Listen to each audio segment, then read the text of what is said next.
Good morning. I heard this part. I didn't hear anywhere else.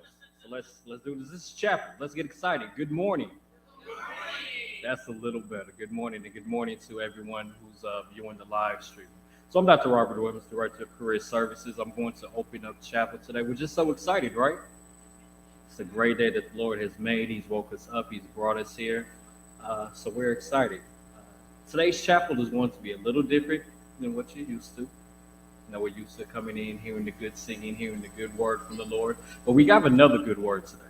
So pay attention because it's really going to hit home for a lot of us. It's really going to be informative. We have some good folks with us today. So let's get started. I'm going to start with a quick scripture and prayer. Then I'm going to get out the way because I'm excited. One last thing before I do get started. Like I said, we don't have any singing on the program. However, if anyone feels so moved, come on up and let the Lord use you. Nobody yet? No? Okay. Well, let's go ahead and get started. Our scripture today will come from Isaiah chapter 4, verses 5 through 6. Isaiah chapter 4, verses 5 and 6. And the Lord will create upon every dwelling place of Mount Zion, and upon her assemblies a cloud and smoke by day, and the shining of a flaming fire by night.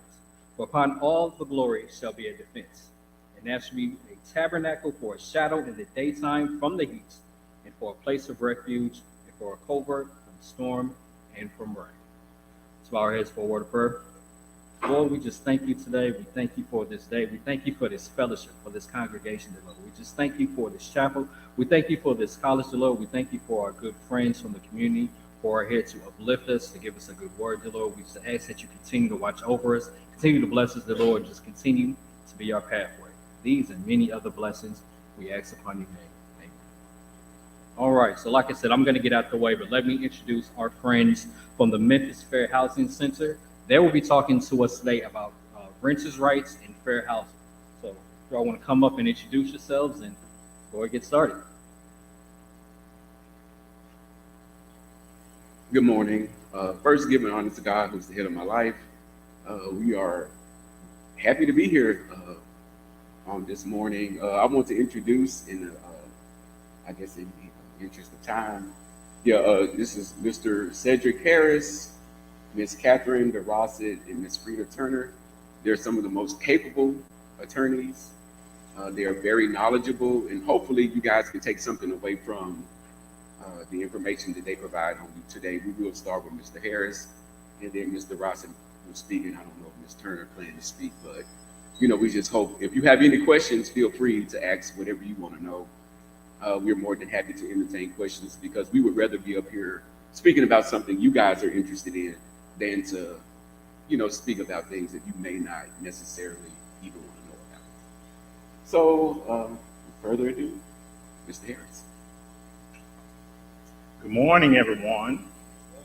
My name is Cedric the Attorney. Now, I used to do stand-up, but now I go to court to fight for justice. We're with the Memphis Fair Housing Center. We are affiliated with Memphis Area Legal Services. If you're not familiar with that organization, we're nonprofit attorneys. Let me repeat that. Nonprofit lawyers. I think that's an oxymoron. Okay. And we do a lot of different, it's basically housing what we do, but specifically we do landlord-tenant, which we're going to talk about a lot in the next 50 minutes or so. But we also deal with subsidized housing. So subsidized housing means that basically you have the government is paying your rent or help paying your rent. So let's say if it's site-based, meaning the entire complex is subsidized. If your income is zero, your rent is zero. You also get a utility allowance.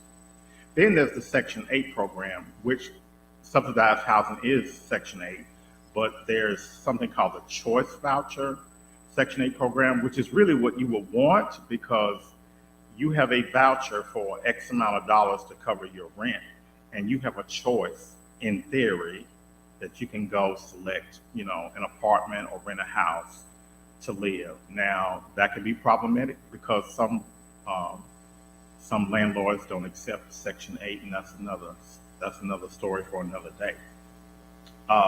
And also the code enforcement. This is a big issue in Memphis because there's affordable housing in Memphis generally, but it doesn't mean it's decent housing. I'm just going to be honest. I mean, your rent could be $400 or $500, and then I'm wondering, what are you getting for that? Are you, do all the outlets work? Do you have heat? Do you have gas? Do you have mold? Do you have leaks? I mean, this is a major problem in Memphis because really, the housing market, the housing stock is so old and it needs to be renovated and refurbished and rehab, but it takes money for that. And there are government programs that could do that. The Build Better Act was going to do exactly that, but Congress didn't pass it. So, and the other thing about fair housing that we do is, of course, discrimination.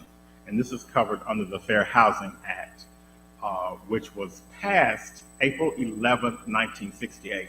This is a very critical date. It was passed part of the Civil Rights Act of 1968. This is real important because it was passed a week after Dr. Martin Luther King was assassinated here in Memphis. I mean, it literally took the blood of Martin Luther King to get the Civil Rights Act of 1968 passed. It'd been in legislation for a while, but they just didn't move on it. But it really took that to really move on it. And so what is it? It covers a lot of things, but the main thing is discrimination. And there are protected classes under this act. And there are 7 categories. So initially it was race, color, national origin, religion. And then in 1974, they added sex. Now, when I say sex discrimination in 1974, that meant male, female. It is what it is, because that's when it was passed. Unfortunately, it didn't cover gender identity and sexual orientation. So that really needs to be codified. And it could easily be done by Congress if they had the will to do it, to just codify the language and include it and make it more broad and inclusive. But, the way things are going in Congress these days, that's probably not going to happen. But the other way it could happen is through the United States Supreme Court. And I say that because in employment discrimination, they did include that definition in sex. They did include that gender identity and sexual orientation. They would just have to do the same thing for the Fair Housing Act. But let me tell you something about these categories that's really important. Think about this. If you're a Middle Eastern person or Arabic person, you're trying to rent an apartment and your wife comes in with all the attire that she has, what's it called? Hijab, and the guys, they can't speak very good English, and they say, sorry, we don't have anything for you here. If that's discrimination, and we can prove it by testing, by having another couple come in right after that, and they say, oh yeah, we got plenty of units. Come on, we'll show you the difference. See, that's discrimination. But guess what? I think it's based on race, it's based on color, it's based on national origin, and it's also based on religion. You got 4 hits on that one. You got 4 violations on that one. But what we are here for today is to talk about really renting properties, renting houses, renting apartments, because I don't know, are first-year students, are they required to stay on the dorm, Dr. Williamson? Okay, so would you say the good majority of the students here live off campus? About half and half. Okay. Well, I was going to take a poll, but since y'all are doing the online thing, and I'm really disappointed because here we go, Zoom and Skype and all this other stuff, but that's the modern era. But anyway, let's talk about landlord-tenant, because this is really important. It all boils down to one thing: contract. Contracts. A piece of paper that 2 parties agree on. Now, let me tell you how, and we're talking about a landlord, that would be an owner, or it could be an agent, which be a property manager for the landlord, and it would be the tenant. Now, you could have an occupant as well, but they're not obligated on a contract. It's just landlord, tenant. So at the very least, you got 2 parties. So it's all dictated upon what's in writing. Now, let me just tell you this. Who do you think is writing the lease? It's called a lease agreement. Who's writing it? The landlord. So I would think that the terms would be mostly in favor of the landlord, right? And it is. But it's a contract. So whatever those terms are in the contract, you have to adhere to it. Now, it applies both ways. The landlord has responsibilities, keep the property up, maintain it. The tenant has the main responsibility of paying rent and not creating some kind of ruckus or disturbing other tenants or whatever, quiet enjoyment. It's just a bunch of different things. But dealing with students, I would think that you probably are just starting building up your credit history. You really probably don't have any rental history because you never rented an apartment before. So either your parent or an adult will probably have to co-sign that lease. And if not, maybe you have a job and you've been working that job for a year or whatever.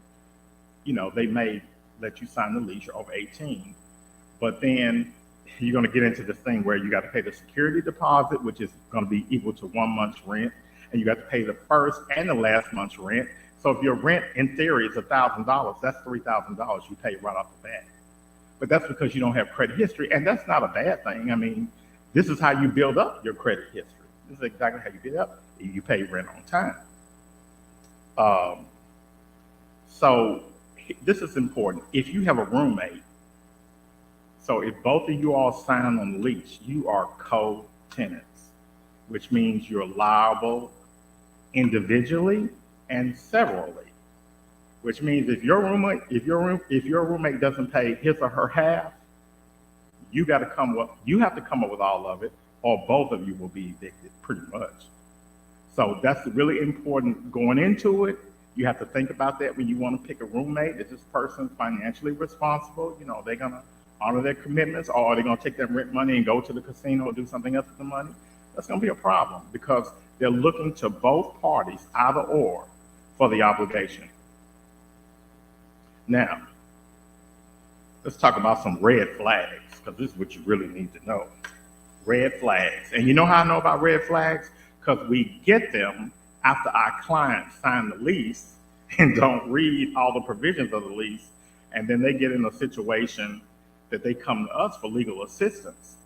But with knowledge and information is power, and that allows you to make better decisions on the front end to avoid either litigation or avoid being sued. So this is one red flag, and I've had a lot of clients or just people to call or even going to clinics or doing outreaches. The landlord would say, I'm almost finished with the apartment. You really can't go in, but why don't you go ahead and pay your deposit and your first month's rent and sign the lease. The young lady over there just shaking her head. But you will be surprised how many people actually do that. And now think about this. If you're going to buy a car, let's say CarMax. Let's say you're going to CarMax, you're going to buy a car. Can you imagine the dealer said, hey, that's a nice car right there. I know you like it. Why don't you come in, pay the deposit, sign the retail installment contract, and then drive the vehicle off? You wouldn't do that for a car. So why would you do that for a rental property? As a matter of fact, why would you do that for anything unless it's a product that's new that you get out of Walmart or Target or something like that? That's different. But we're talking about a major purchase. So my position would be, you're a business person. If I'm going to give you my money, this unit needs to be move-in ready today. And I need to see it to make sure that, we're on the same page. Because guess what? If it's not move-in ready from day one, you think the landlord's actually going to have it ready after you've already signed the contract and paid the money? Doubtfully.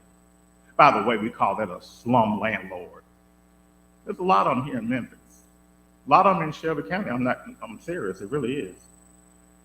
Here's another thing. They'll say, let's say you do a walkthrough, because you want to do that in the beginning of the lease and at the end of the lease. And both times, you know what you need to do when you do that? You need to have your iPhone and video record. Y'all young folks, y'all know how to do this. Get your technology, your iPad, your iPhone. Best evidence in the world, better than pictures, but pictures are fine.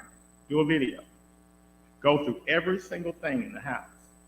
The problem I have, if the landlord promises, let's say there's an obvious repair issue. Oh yeah, we'll take care of that. We'll do that. That's no problem. If it's something minor, like a light bulb or light fixture, that's fine. I ain't worried about that because I can get that replaced myself. That's not going to stop the train. Outlets not working, stove not working, refrigerator not working, leaks. Thank God for the hip replacement. Y'all should be laughing out there. Y'all should be laughing. I'm Cedric the attorney. But something like that, something major, again, I wouldn't trust it because now you're in a position that even if you put in the lease, you still got to enforce it. They still have to do it. Now you can call code enforcement agency here in Memphis and Shelby County, and they will bring inspectors out and they will do a report, which would take 2 months by the time it gets to environmental court. And at the same time, they expect you to continue paying rent. Isn't that something? So they don't do their obligation, but they expect you to do yours. I think I'm gonna let Robin talk about repairs and how you would address that briefly.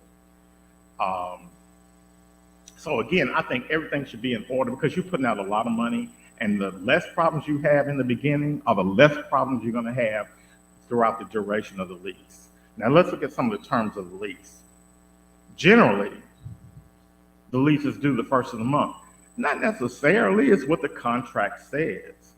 Just about every contract, I've been doing this 20-something years, every contract I've ever seen, it's the first day of the month.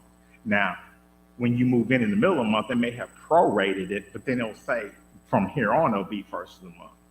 Now, this is important because if rent is due the first of the month, technically, if you don't pay it by the close of business day on the first. Now, when I say by close of the business day, well, I would even say by the end of the day. So even 11:59 p.m. And I'm saying that because a lot now with the modern age, there are portals and you can pay online. So you can show even at 11:58 p.m., it's still the first day. Now, when I was paying rent, I wrote checks and y'all don't even know what checks are, do you? You don't even know what canceled checks are. Y'all don't know none of that. But that's fine because they got Cash App, PayPal, Apple Pay, whatever they accept, that's fine. They accept cash. If they accept cash, Lord, please get a receipt. Because they have to keep a ledger. Even the old-fashioned way.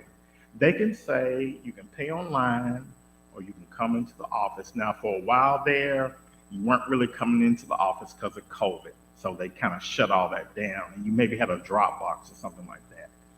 But the thing I love about the convenience of paying online, it is convenient. They're going to charge you a fee for that, $12. Okay, let's look at this. They're charging you to make a payment to them. Okay, to me, that's crazy. Is it in the contract? Mm-hmm. Did you sign it? Yes. Did you read it? Doesn't matter. Doesn't matter if you read it or not. Now, here's the reality. When I say if you don't pay by the first, technically you're in default of the lease agreement. Technically you are. But guess what? It's never a problem until there's a other problem. Y'all know what I'm saying when I say that? I tell all my friends here, a landlord-tenant relationship is like a marriage. When you first get in that place, everything seems to be okay, everything's fine. And then as time goes along, things start to crumble. And when the relationship becomes toxic, and it usually does, if there are going to be problems, then the divorce is the eviction, and you're being sued. So, really, if you're a tenant, you have to walk a fine line because the landlord is always in a better position than you are. But as long as you do, you're supposed to do it under the contract, you'll be fine. A lot of people will say, well, I have until the 5th. Well, you have until the 5th before you're not assessed a late charge. Again, it's not a problem until there's a other problem. Let me give you an example. This wasn't my client, but I've heard this story several times. So there are 5 police cars at the apartment X, wherever it is. 5 police cars, sirens going off. It would make you think that some criminal activity is going on, potentially, but something's going on. There's a problem at that unit. And so the next day, the property manager calls her attorney and says, hey, what do I need to do? I got a police report. There was a fight, domestic violence, drugs, whatever it is. I don't know. It was a problem. And again, that's a lease violation in every lease I've ever seen because they've got rules that you have to follow. And so the attorney said, have they paid the rent? This is on the 3rd. Have they paid the rent? No. Okay, no problem. We're going to sue them for non-payment of rent. If they pay the rent, you can accept it with reservation. It's the easiest thing and the fastest way to evict someone is for non-payment of rent. Because guess what? If they had to operate on this other lease violation about the police cars and all that, guess what they got to do? They have to subpoena the police officers, get a police report, have them come to court and testify. Why? They didn't pay by the 1st. It's not a problem until there's another problem.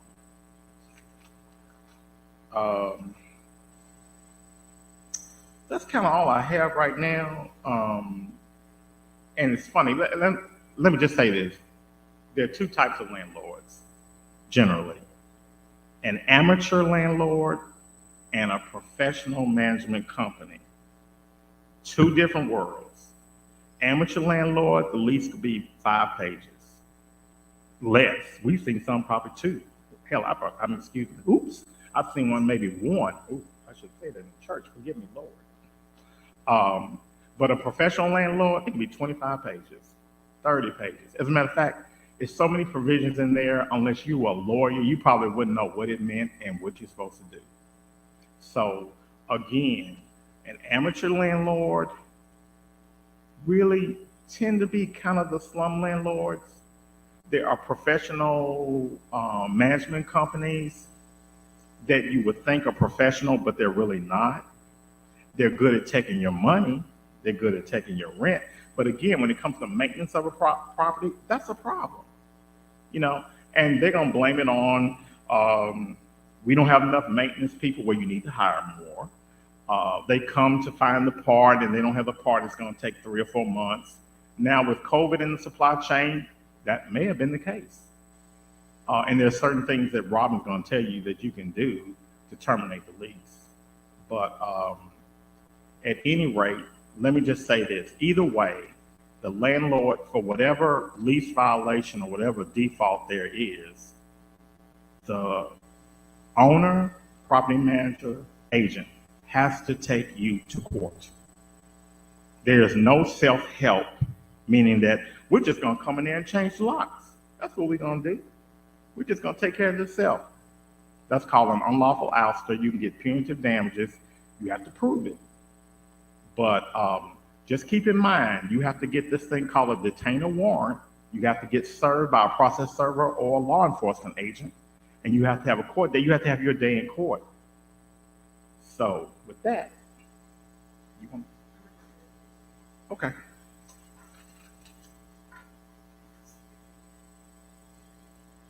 Okay, I just want to briefly discuss the repair process because that's one of the most pressing issues that we're experiencing when we deal with our clients at Memphis Area Legal Services. Because most landlords, like Mr. Harris was saying, they would tell you, well, they're going to make the repairs, and then they never do. And then sometimes you're in a position where you're in a property, and that property has like leaks, mold, something's not working, and you can risk danger to your health. But that's outside of what we do. But I just wanted to go over the process very quickly. First of all, the repair request, it has to be in writing. Like, you can't say, well, I talked to the landlord. The landlord, can say, well, you never spoke to me. So the law does, the Landlord-Tenant Act, which is the Uniform Residential Landlord and Tenant Act. We call it ERLTA or URLTA. It requires that the repair request be in writing. So after you put that in writing, then you have 14 days, where the landlord has 14 days to make the repairs. If the landlord does not make the repairs within 14 days, then you have the option where you can repair and deduct, or you can break your lease, or in some cases you can sue related to your landlord's failure to make the repairs. Now, one thing I will say, you cannot withhold rent as a response to repairs not being made, because you will be evicted. It doesn't matter if you're living and there's water up to here and you can swim through the water in your unit. It doesn't matter. If you don't pay rent, it changes the entire dynamic. And a lot of people are afraid to report that because they owe rent. Because the easiest way to get you out, like Mr. Harris was saying, is just to go ahead and file the eviction for non-payment of rent. So now you have to be afraid to call code enforcement. You're afraid to reach out to the landlord because now you're worried about being evicted.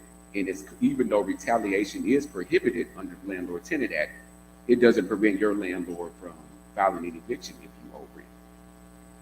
So if you have the instance, make sure you always document in writing, have proof that it was received. Don't do telephone calls. If you do emails, text messages, anything to show certified mail, just to show that the repair request was received. Give the landlord 14 days.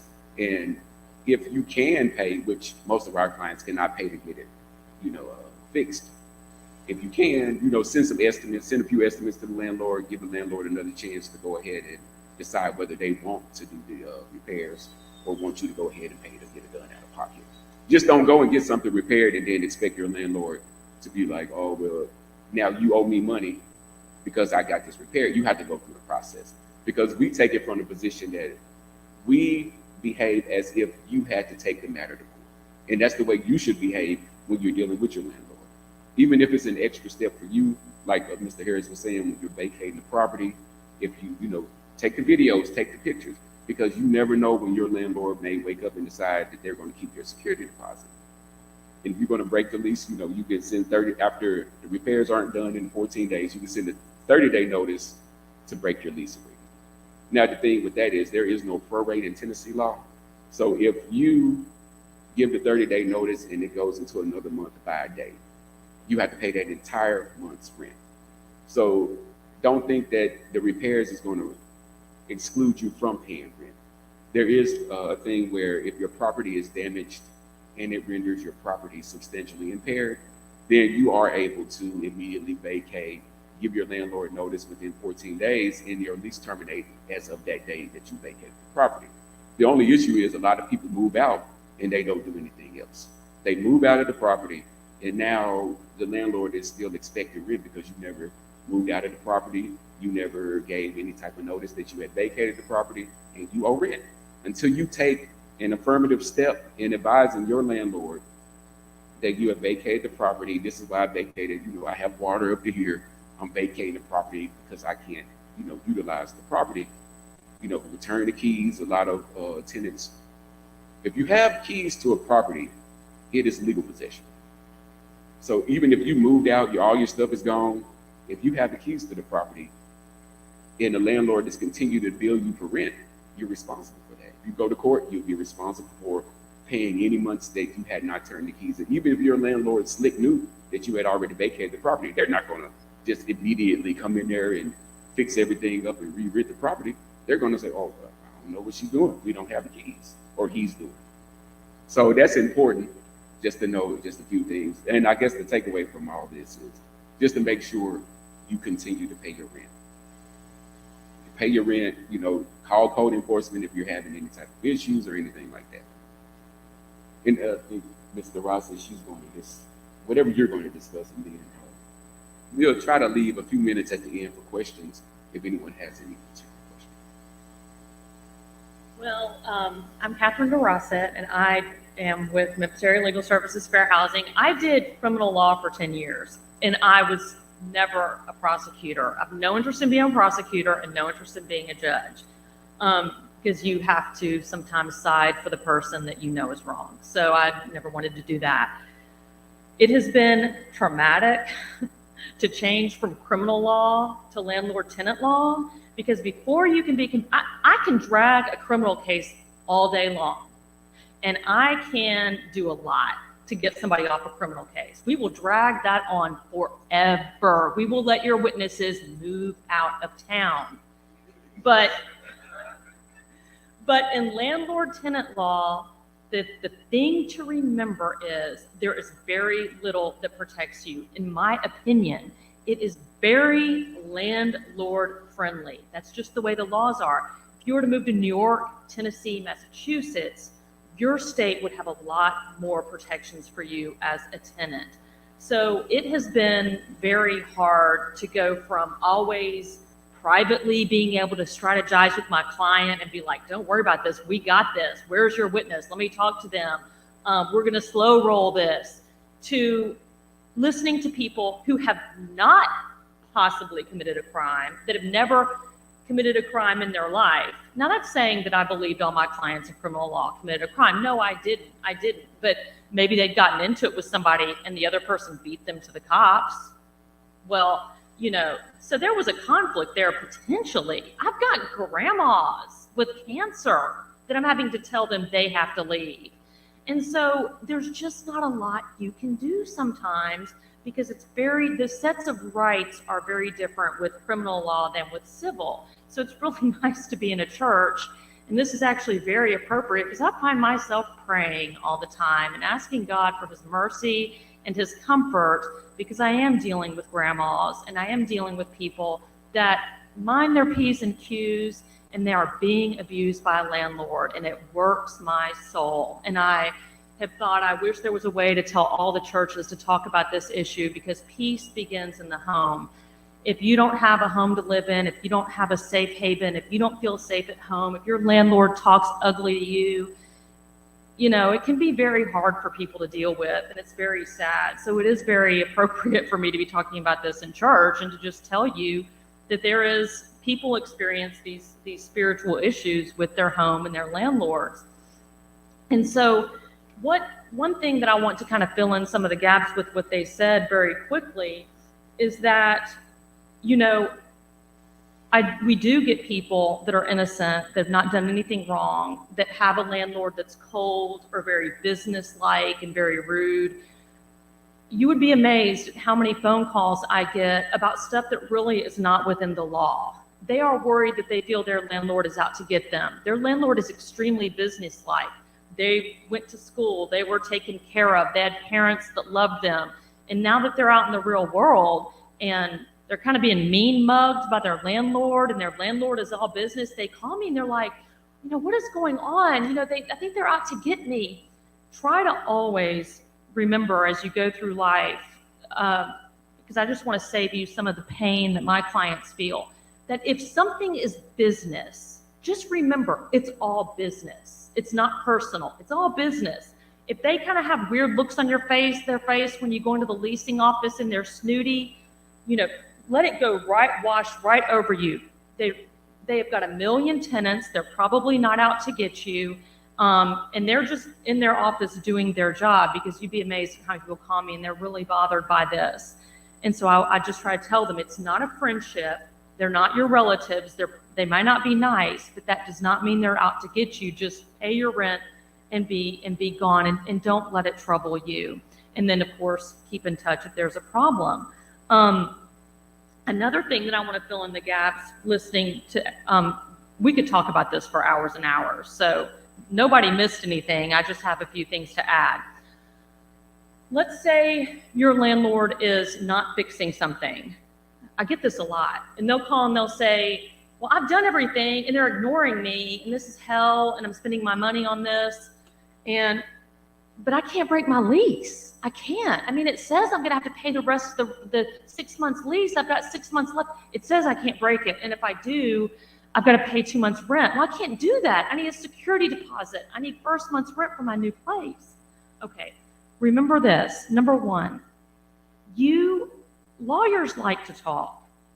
Please, whatever career y'all go in, do not think you are bothering a lawyer to talk to them. You're not. We want to help. Most lawyers, hopefully 80%, 90% are good people.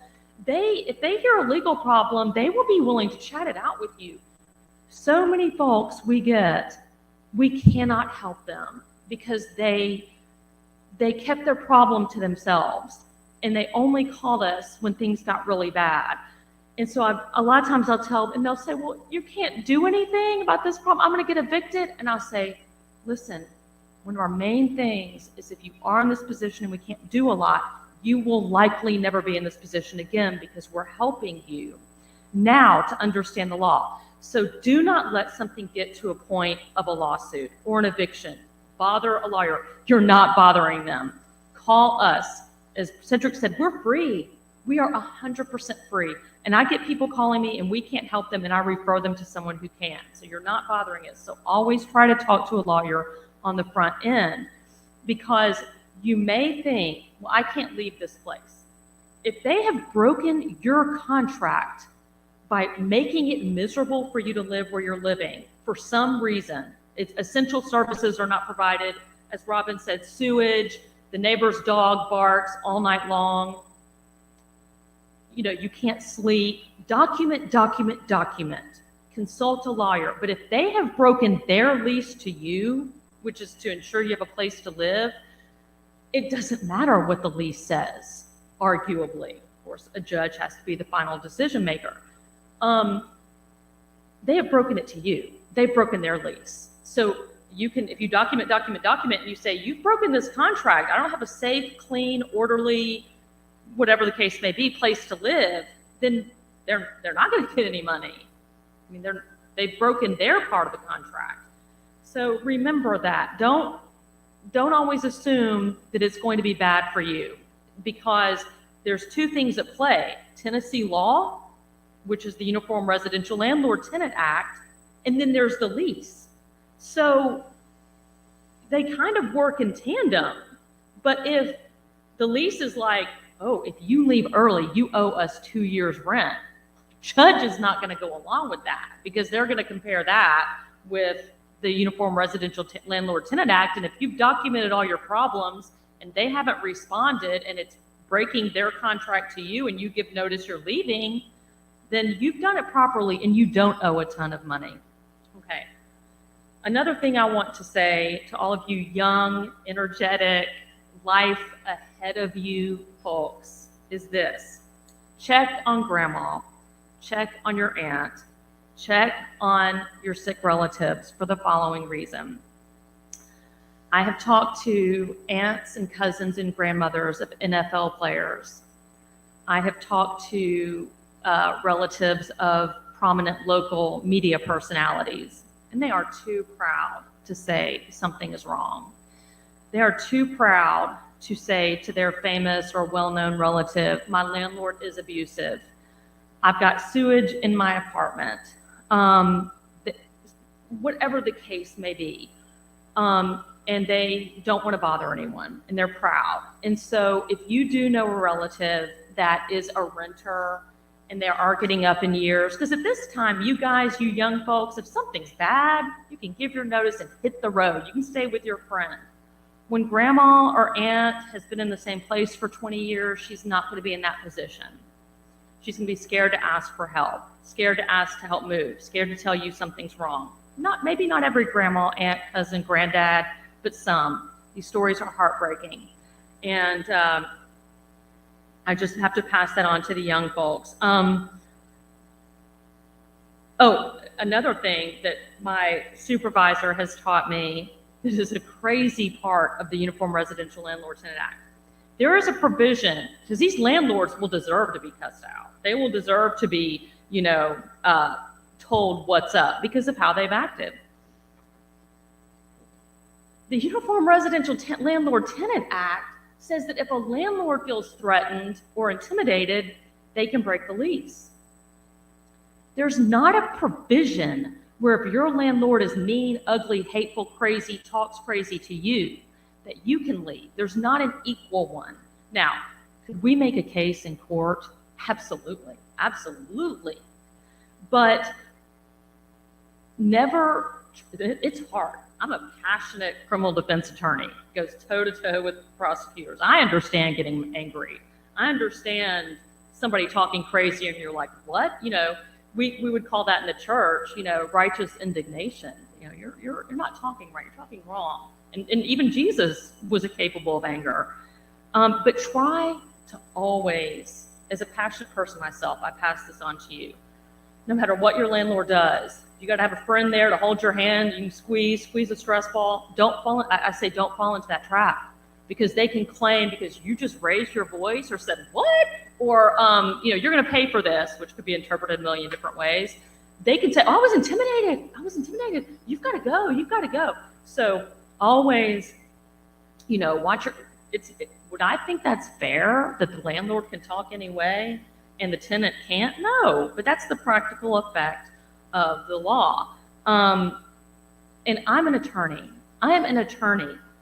I don't read my own contracts alone. I ask somebody else to read them because I'm an attorney, but no attorney should represent themselves in court. Similarly, don't ever be shy to ask somebody to read something and say, how do you read this? How do you interpret this?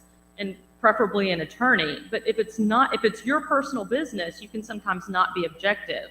And it can be helpful to get advice of someone else. Yes, so the takeaways would be check on your relatives. It is hard to be a faithful Christian and to walk among the secular world that often seems completely divorced from Christian values. Human beings deserve dignity, to live in a place without sewage that was Christ-like. And it can be really jarring to then be in the real world when you want to live in a spiritual world where people respect each other in the 10 Commandments. And I do believe that treating tenants horribly is the breaking of the 10 Commandments. And so I did want to touch on that and have a spiritual communion with you all about that issue, and that I do understand. And to also fill in the gaps of can't talk to your landlord any way you want, even though they deserve it. And to check on your relatives that rent. Never hesitate, ever. You're never bothering an attorney to ask them a question. Ask them on the front end before it gets bad. Ask them because a lot of times we can't help. So I want to thank you guys for your audience today. I think these 3 people have taught me everything I know. They've comforted me. They've calmed me down. They've told me about the law.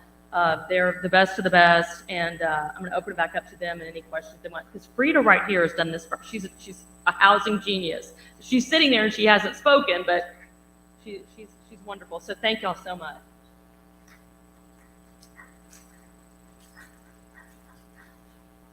And while I'm up here, I will provide the number for the Fair Housing Center. I don't know if you have a pen or if this is being recorded where you can take the number down. But it is area code 901-432-4663. So that's 432 home. And we'll open up this part for questions and answers, I guess, because we can't get virtual questions. If there is anyone out in the audience that has any questions, you can feel free to ask.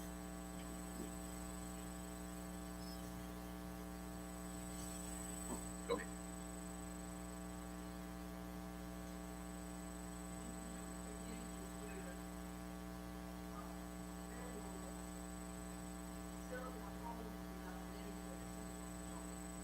That's a very good question. That is a very good question.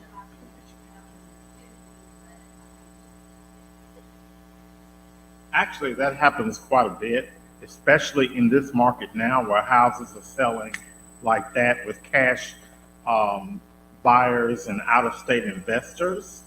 And it's happening very quickly. You know, back traditionally, it would take a few months to close the deal on the house, you know, inspection and finance and all that. Now these guys are coming from New York and Florida, all over the country, California, and buying up these houses, paying cash. They can do it in 2 or 3 days.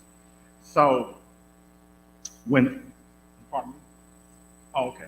So when that happens, a new owner can purchase a property that's under a lease agreement, but they have to take the property subject to the lease. So in other words, they have to carry on as your prior landlord did. Now, in reality, what they normally do is they'll say, hey, I'm the new owner and you need to get out. Now, if they say you need to get out, then they need to sue you, right? They need to, again, go through the process of the eviction. Now, your defense would be, Your Honor, they took this property subject to this lease agreement. They knew about it. If they didn't know about it, well, they know about it now. And they know somebody was living in the house. So, but now a lot of times it may work out another way. They may say, you know, we did buy the property. We know you have a lease, but we'll be willing to give you cash for keys because we want to go ahead and renovate or rehab this property and put it back on the market. But see, that would be a fair exchange because they will offer money to basically buy you out of the lease. So, but it happens quite a bit here, especially in the market, the way it's been turning.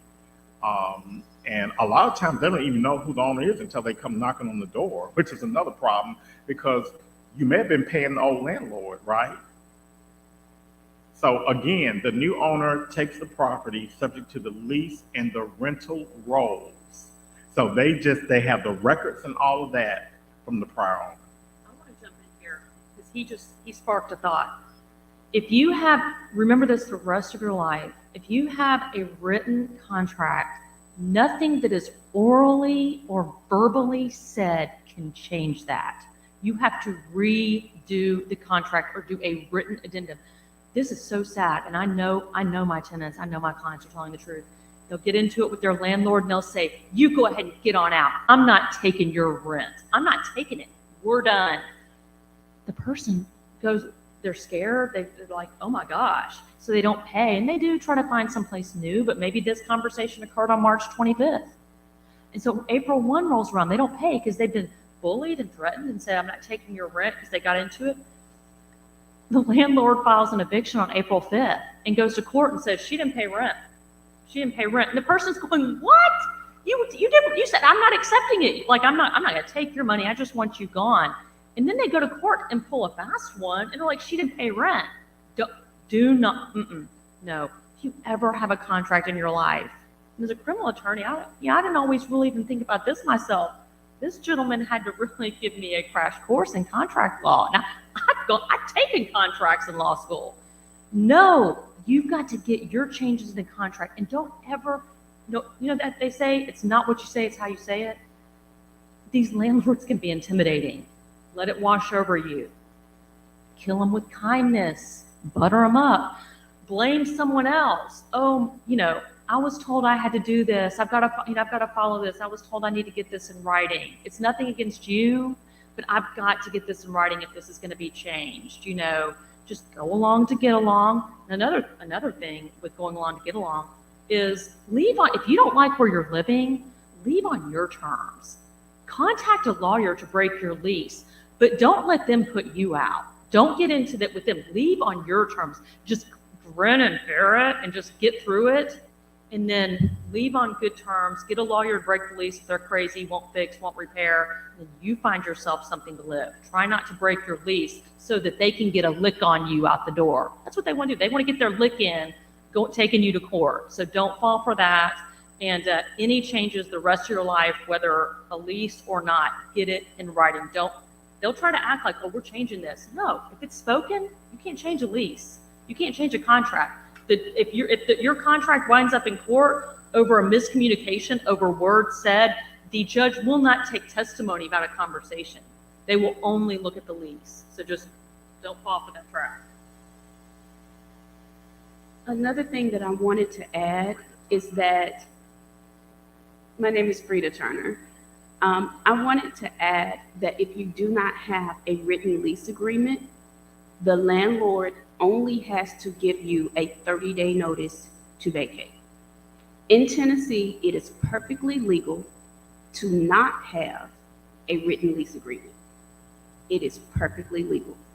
And if you once had a lease agreement, and it ran out and you didn't renew and it's not in writing, you are a month-to-month renter, and they can give you 30-day notice to vacate.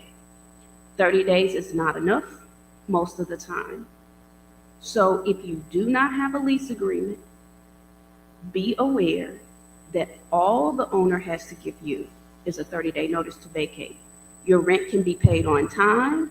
You can be a wonderful person, but all they have to give you is 30-day notice when you don't have a written lease agreement.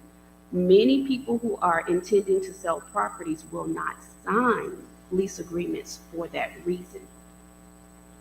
So if you know that you don't have a current lease agreement, you need to keep your emergency money ready, because whenever they get ready, they can give you a 30-day notice and you will have to go.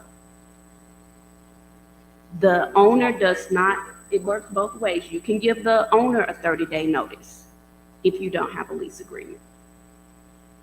But the owner does not have to inform you that they're selling the property because it's their property. But If you have a written lease agreement, everything applies that the other attorneys have already talked about. If you don't have a written lease agreement, the owner, whoever owns the property, still has to take you through the legal process, but the legal process moves quickly. We didn't talk about that, but I'm going to say the legal process moves quickly. The lawsuit is filed, the process server serves you, you have a court date. On that first court date, the judge will ask you if you owe money, if that's what they are alleging. If you say, yes, I do, you will have 10 days to move out of that property before they can set your things out, unless you request a continuance, which they can only give you 2 weeks on the first court date. Either party can get it, by the way. The landlord can get it, you can get it. First court setting, you can get up to 2 weeks, but no more than that. So the whole process can be 24 days, and that's the maximum. The judge can't give you, the judge may think about a way to give you more time, but the law is 10 days after court, you're out of the property if the landlord wins their case. Okay.